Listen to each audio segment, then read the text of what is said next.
Sa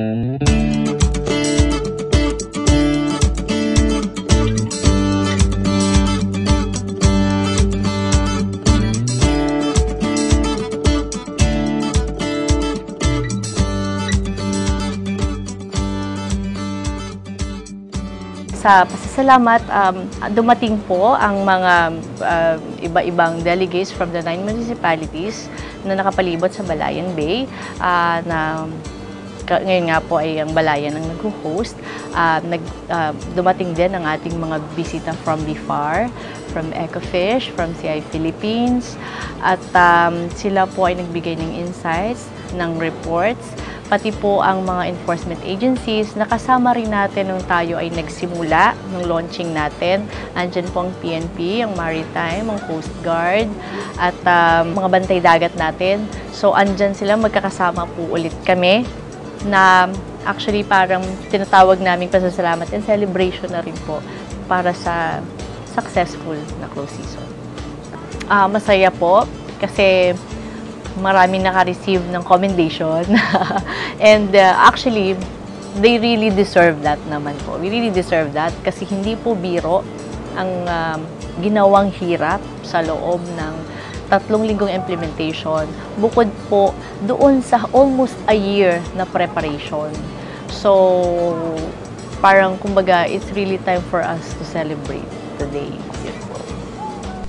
Ay medyo madamdamin kasi nga yung testimony nila sa katuwaan siguro nila yon na parang feel po nila na ang ganda-ganda nang nangyari doon sa 21 days na closure ng Balayan Bay. At sabi nga nila kung meron ulit ay susuportan po nila ng buong puso.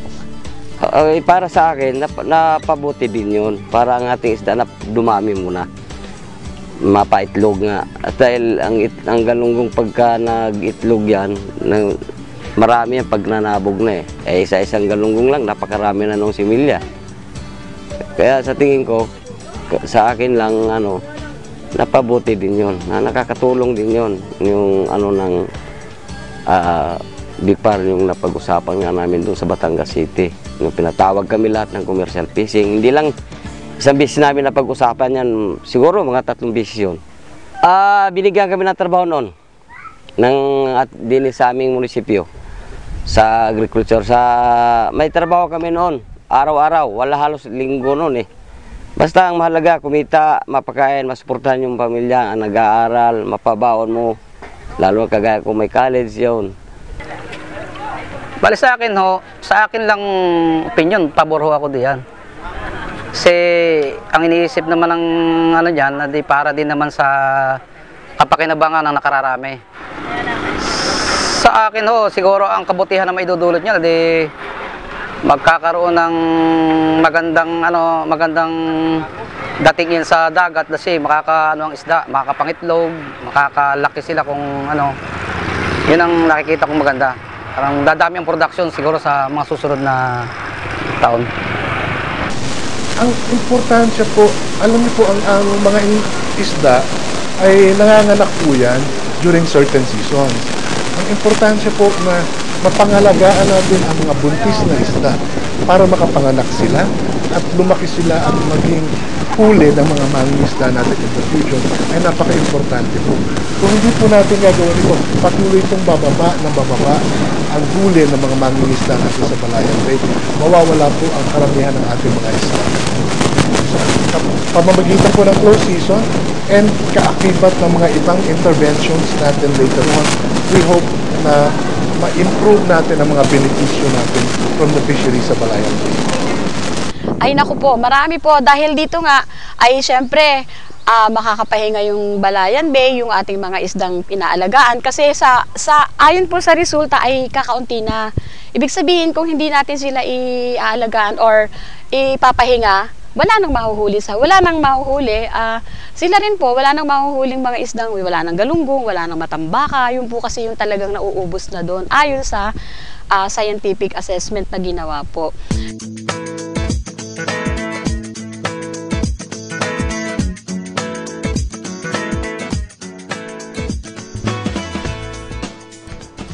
Itong aming vision ay panatilihing mayaman ang karagatan at panatilihing malinis Hindi yayaman ang dagat kung maraming dumi.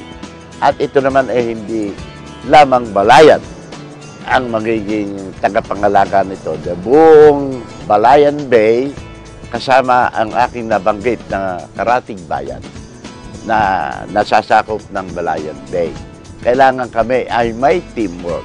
Bawat municipality, lahat ng officials noong mga bayan na yan na kasama sa Balayan Bay, dapat ay iisa ang programa, iisa ang layunin para pangalagaan ang likas na yaman ng Balayan Bay. Unay-unay ang anti-pollution program. Well, actually, we're looking forward po na makontinue ito. Hopefully, magkaroon ng additional sigurong year para na maisama sa mga ipagbabawal kasi ang nakita nga po namin is yung dulong na nabibili ngayon sa palengke is hindi siya talaga yung dulong na species, kundi sila yung mga similya ng mga tamban doon, pilas, na siya po namang karamihan din nandito sa Balayan Bay. So, kakahinayang din naman na sila ipahuli agad natin kung makakalaki pa naman sila. So, yun po ang isa namin sa ipinopropose na sana'y maisama siya sa susunod kung halimbawa magkakaroon ulit sa December. So, sana maisama kasi sayang yung effort kung hindi rin siya parang 100% na makukuha natin yung benefit kasi merong maliliit pa lang nahuhuli na. Although, sa ngayon, hindi namin nararamdaman na kami nagkukulang sa isda. Although, kung sila siguro mas makakalaki pa, ay mas maganda. Ang aking pong mensahe para sa ating mga LGUs, lalong-lalo na po sa mga local chief executives na ako po'y saludo dahil hindi naman po lahat ng mayors ay papayag dito kasi syempre mga botante po nila yan ay kung magalit sa kanila syempre hindi sila iboboto. Biro mo naman 21 araw wala silang kakainin, walang hanap buhay. Pero ano po talagang buong puso silang sumuporta sa ating PG Enro na alam ko namang sila po talaga yung may initiative dyan, nagpasimuno. And then sa mga law enforcers natin na nandyan, nakaalalay talaga sila, hindi sila humiwalay, kumbaga talagang nakasuporta sila din sa BFAR, doon sa ating QRT, and doon sa ating mga mangingisda, mga bantay dagat, sa pagsunod nila sa batas, kasi nung una syempre hindi nila naiintindihan, nagagalit sila, pero nung mapaliwanagan naman po ay sumang-ayon po sila at sinabing sa susunod po ay medyo haba-habaan nyo na yung araw.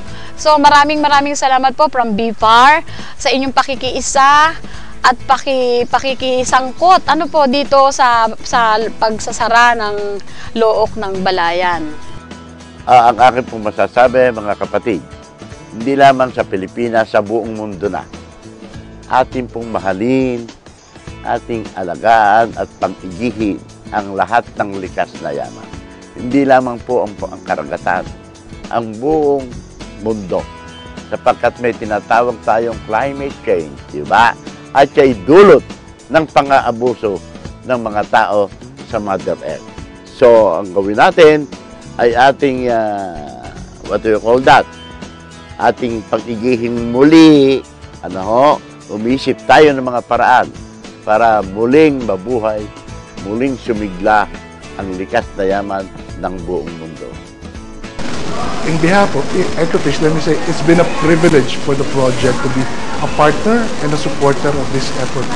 I think we are very happy to see that the leadership in the province, particularly the municipalities, we're happy to see the vision and the foresight that they have to be able to implement this measure to help us improve management of the resources in Balayan Bay and also protect and sustain the livelihoods of the fishers that are earning their livelihoods in Balayan Bay.